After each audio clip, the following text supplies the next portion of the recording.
so that we can share it with everybody on the campus.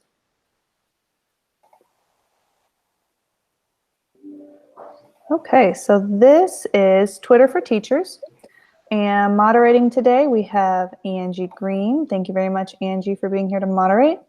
And this presentation was made in collaboration with Miss CJ Johnson in the library.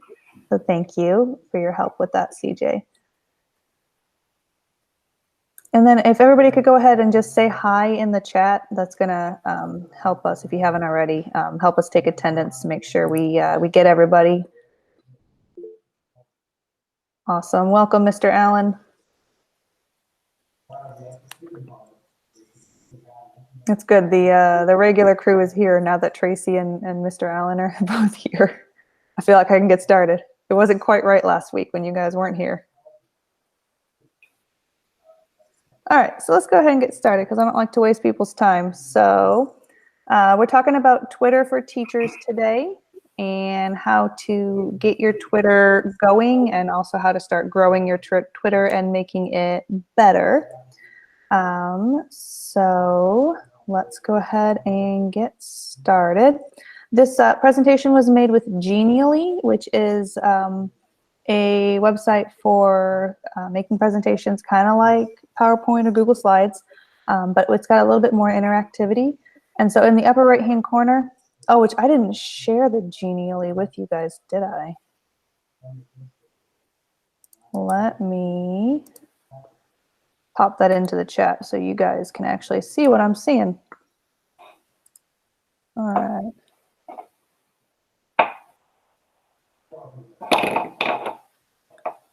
All right, does that link work for you guys to access the Genially so you can follow along?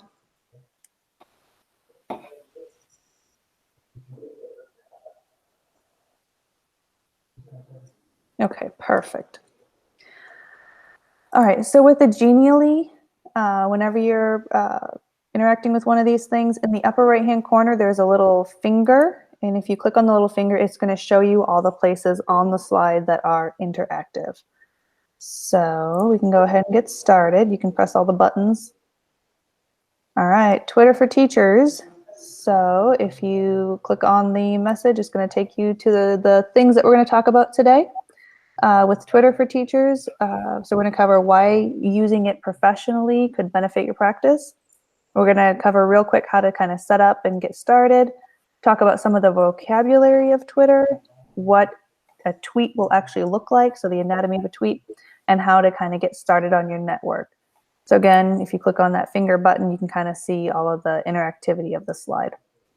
All right, so let's get started with how to use Twitter or why you should use it professionally. The why is really important. So I've got some kind of just a real quick rundown of why using Twitter could benefit you professionally. It's really become a platform to kind of curate and build your personal learning network. We call it a PLN. So if you hear me say the words PLN, that's what I'm talking about, your personal learning network. And it lets you connect with educators from all over the world, and you can really kind of grow your practice and learn from them and teach them what you have learned. It's going to let you connect with the students and the groups in the community. All of our student groups, all of the big ones, they all have Twitter accounts. And you can really see what the kids are doing, which right now is really, really important because I miss seeing their faces, and I know you guys do too. Twitter is a great place to showcase your successes. So if you have a lesson that's going really well and the kids are just on fire, snap a picture, and then later on in the day when you're sitting at your duty station or whatever, you can pop that into Twitter and showcase what your students are doing awesome. You can also get updates on tech tools before anybody else. So this is one of my secrets when I'm like, oh yeah, they just added that feature to Google Meet, and now you can do this and this and that. Usually I'm getting that information out of Twitter, and I will, find that stuff out there, and then I'll bring it onto the campus for everybody. There's also a so many things that are amazing and free that you can take for your classroom and use and share and have it take it into your classroom and have it be just an amazing resource. Sometimes I find like cool posters that you can print out for your classroom, all free through Twitter. You can find template slides for cool lessons, all kinds of stuff. And then you can participate in conversations that are going to make your practice better.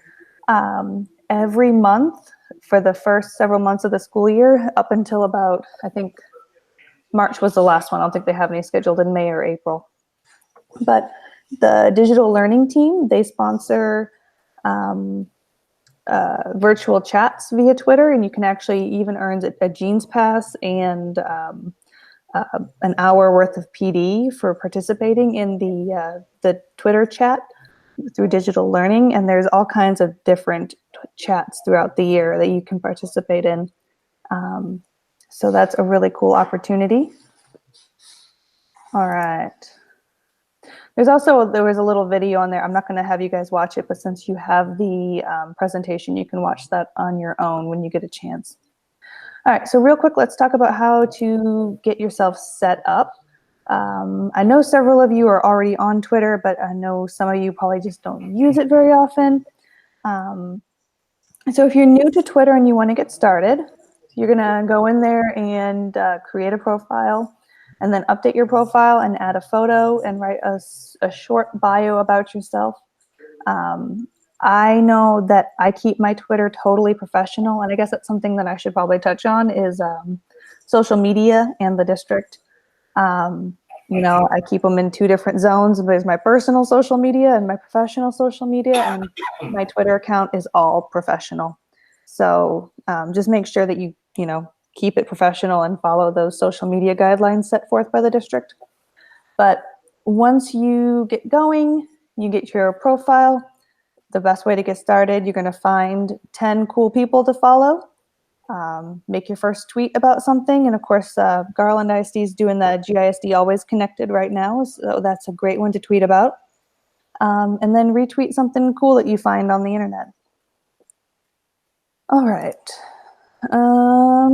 Let's talk about some of the vocabulary of Twitter. A retweet is just when you share something, you think that, oh, that's really cool or really interesting, and you just share it on your platform, and so the people that you follow and see are going to be able to see it. You can write a reply and tag a person using the @ and their name. The same thing, you can mention them, so they're going to see it if you tweet it, and then they're going to be able to see it. I'm sorry, somebody raised their hand. Go for it, Lindsay. Sorry, I wanted to ask you really quick, if I don't so when I started my Twitter, I didn't realize how much I was going to use it professionally, and I don't really love my name that I chose.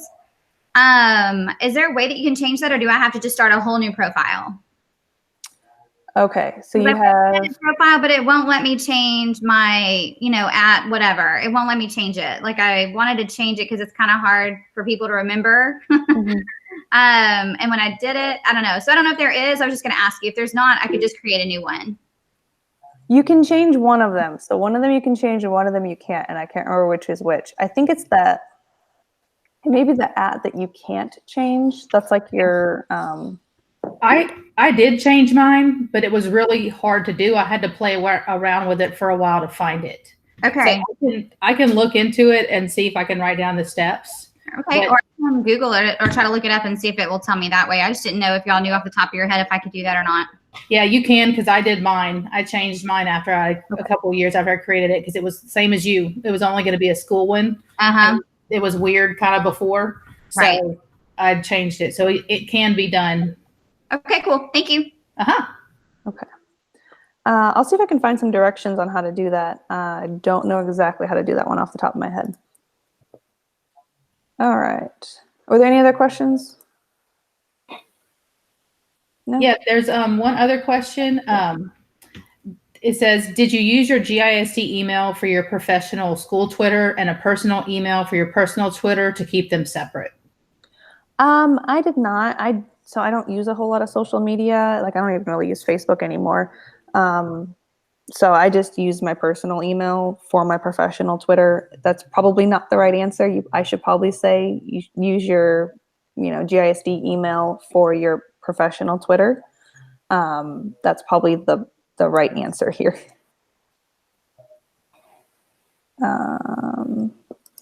But like I said, I don't really use social media outside of professionally. Oh, okay. So CJ makes a good point. If you ever do leave GISD, you would lose access to that account. So perhaps it might be better to make it on your personal email. And I know you can have multiple accounts on one email. All right.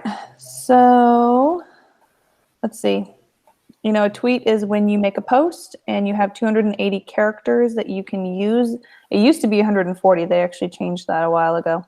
Hashtags are what you use to create like a topic, and you can search for different hashtags. So if you search in Twitter for a hashtag, then everything that's linked to that topic is going to come up. So it really helps you to easily kind of search through stuff and find what you want to talk about. So you can follow subscribers, and then subscribers can follow you.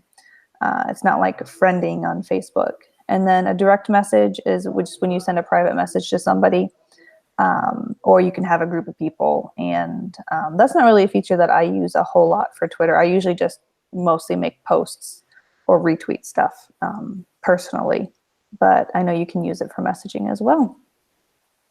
All right, so let's go onward to the anatomy of a tweet. Okay, so if you break down a tweet, what is it going to kind of look like? So we've got a tweet here from Rowlett High School. Up here, up at the top, it's going to tell you who sent the tweet, and if you want to follow that person or group, then you can click on that and you can go and follow them.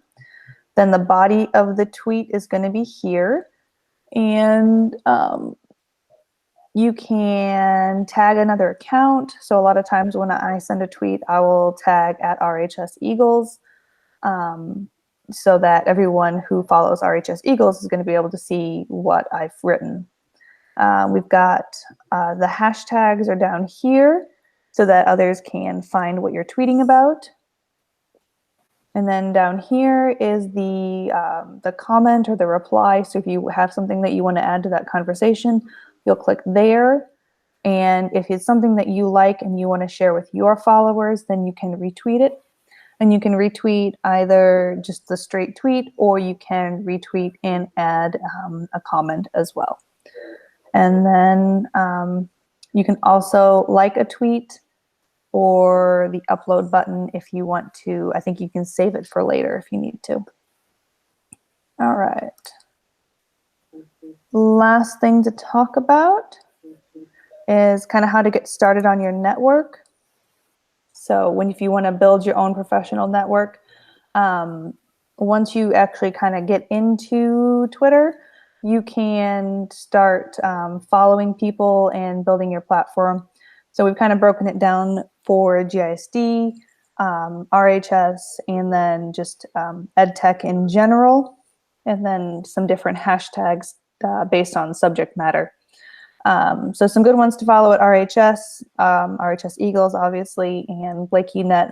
And then there's, that's for Miss Blakey. And then there's a whole myriad. I think all of the APs have Twitters. I have a Twitter, the library, and the librarians do. So there's a whole lot of people. And then you can also follow all of the student groups as well, which is really cool to see what they're doing and how they're staying busy. And if within GISD, does someone have a question? No, okay.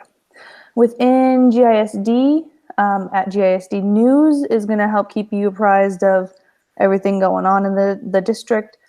Digital Learning, they've got a lot of stuff going on. They are super active on Twitter.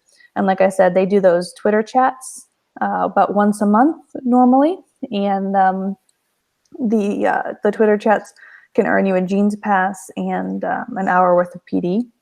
And then Dr. Lopez, he's really active on Twitter as well, and you can kind of see stuff that he's doing. Within EdTech, these are some of my favorite folks on Twitter. Alice Keeler, Matt Miller, Casey Bell, Holly Clark. They all are always constantly posting tips and tricks for education and really cool resources. They all have blogs as well. You can go and dig in and see some really cool stuff that they're doing, and really innovative teaching and learning, just stuff that that you can learn from them. As far as some specific hashtags that you can follow, this is just scraping the surface, guys. It's, if you have English, social studies, math, or science, there's a lot of others. We didn't want to overwhelm you guys, but those are will get you started with some really great folks to follow and start building up your network. All right. So that's pretty much all I have to cover. That's really the quick version of how to get started on Twitter. So I'm gonna. I did find the directions for changing the @ with your name, so I put that in the chat. I got it too. So yeah, I found it. I'm trying now to find one. I remember now why I didn't. I picked the name I did because everything's taken. Yes, it is. Try having a last name like Green. I know. Yeah, Young's not helping me here. Yeah, Baringa over here, I didn't have that problem very much. So we just basically need to change our legal names, and then we won't have a problem. Yeah, I think every Baringa in the country is related to my husband. All right, so what other questions do you guys have? I know I went through that really pretty quickly.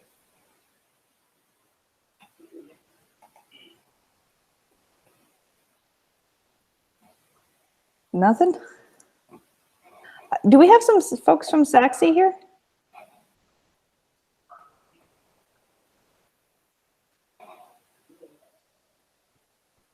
No? We might. There's a couple of names I don't recognize. Yeah. Jennifer Temesbury told me she might have some people who wanted to come over. What's the policy for students wanting us to follow them from the professional account? Because I know we can't on personal, but yeah, as long as it's a professional only account, students can follow, and just make sure that they know, like, if you're using this we're using this for school, so they need to make sure that they're also being aware of what you can see and stuff. But a lot of our students don't use Twitter quite as much anymore. They're all like on TikTok and stuff. So, from South Garland, thank you. Welcome, Florencia. I followed students, especially when I was a cheer coach. I followed all of my cheerleaders, but I set my profile up for sensitivity. So anything that was, so they couldn't tag or post me anything that had explicit language or content in.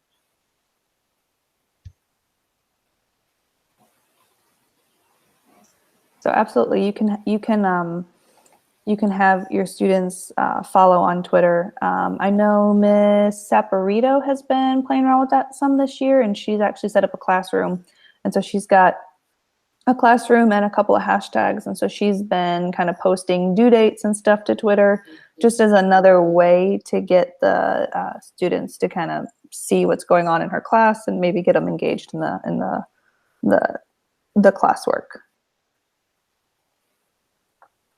So, what do you guys think? Are y'all inspired to maybe set up some Twitter accounts and give it a try? Perhaps. I think now is probably a good time to work on that, because we have a little bit more time on our hands than normal right now. So Sure, go ahead, Ms. Gallegos.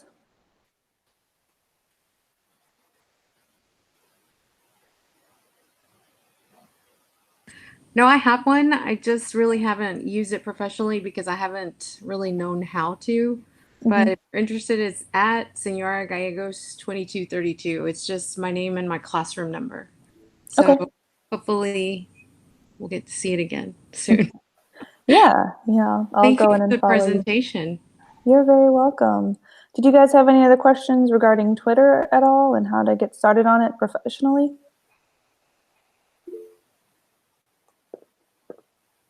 Did everybody get the presentation that I was using? I'm going to link it again into the chat. There we go. There's the presentation that we made for this webinar today, if you need it one more time. There wasn't a sign-in, Miss O'Leary. I was just having everybody to go and say hi in the chat, so that way I can we can take attendance more easily. Miss Green is working on that. CJ, is there anything that I left out or went over too quickly that you wanted to add to the conversation? I don't think so. I think it was, if you're just getting started, the first thing you should do is create your account and just check out, go follow some of those people she has on the list and see who they're retweeting, see what interests you, and it'll take you down an entire hole of things that you find that you like and that you can use or that you can't. So. Awesome. Thank you so much. And if you want to follow me on Twitter, it's at Baringa Mary. And I try to retweet and post stuff.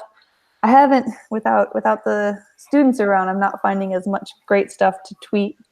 But Lori should get up. I'm sorry? Lori, are you up? Good. You doing some classwork?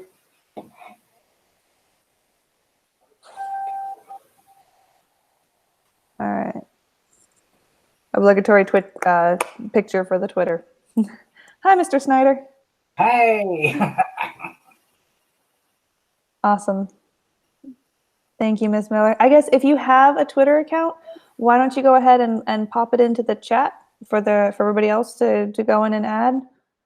I'll add visual learning, and I'm gonna try to add Ms. Gallegos as well.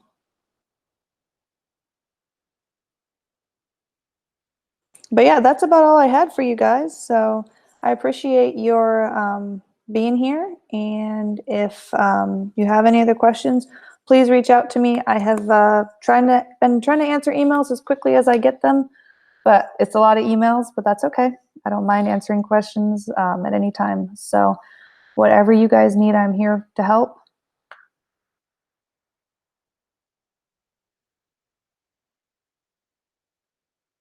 All right, I'm going to go ahead and stop the recording.